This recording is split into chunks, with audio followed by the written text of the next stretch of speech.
बेंगलुरु की चमकती electronic city की छाया में एक नवविवाहिता का सुनहरा सपना एक डरावने सच में बदल दिया। यह कहानी है सौम्या की, जिसे नर्क में धकेल दिया गया, और उसके पति राजन की, जिसने उसे बचाने के लिए सब कुछ दांव पर लगा दिया।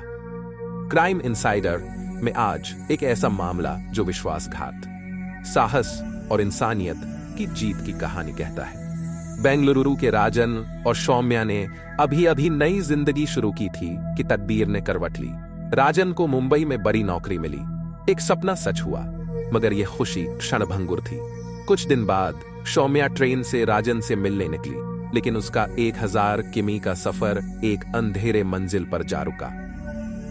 सफर के बीच में सौम्या ने 2 यात्रियों के साथ खाना शेयर किया। बेखबर वह नहीं जानती थी कि यही फैसला उसकी जिंदगी बदल देगा। कुछ घंटे बाद चाय में मिले नशे ने उसे बेहोश कर दिया। जब आंख खुली तो वह मुंबई नहीं बल्कि एक कोठे में थी, मुंबई की रेड लाइट एरिया की बदनाम गलियों में। सुशीला बाई नाम की बेरहम महिला के कब्जे में सौम्या ने हफ्तों यातनाएं झेली। काम करने से इनकार पर उसे पीटा गया, लेकिन वह एक उम्मीद से चिपकी रही, जब तक एक दिन एक ग्राहक नहीं आया जो सब कुछ बदलने वाला था। इधर राजन ने जासूसी शुरू की, सौम्या का गुमशुदा केस दर्ज करवाया, फिर ग्राहक बनकर सुशीला के कोठे में घुसा। एक एक करके लड़कियों को ठुकराता गया, जब तक सौम्या सामने नहीं आई। नजरें मिली, एक सांस थम गई।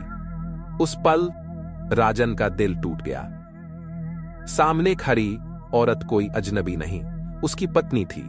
राजन ने शांत रहकर सौम्या को खरीदा और कमरे में ले गया।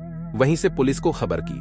कुछ ही घंटों में छापे ने सौम्या समेत 20 लड़कियों को आजाद कराया। सुशीला का साम्राज्य धराशायी हो गया, मगर जख्म गहरे थे। सौम्या की वापसी सिर्फ जीत नहीं थी, यह समाज के उन तानों को चुनौती थी जो औरतों को शुद्ध साबित करने को कहते हैं। सीता की तरह उसे अग्नि परीक्षा नहीं देनी पड़ी।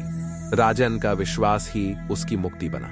मगर यह कहानी एक सबक भी देती है। सौम्या की कहानी याद दिलाती है, खतरा अक्सर दोस्ताना चेहरे में छिपा होता है। अजनबियों से कभी खाना न ले। यह कहानी शेयर करें, जागरूकता फैलाएं और बताएं, क्या आप सौम्या के साथ खड़े होते? कमेंट में लिखें।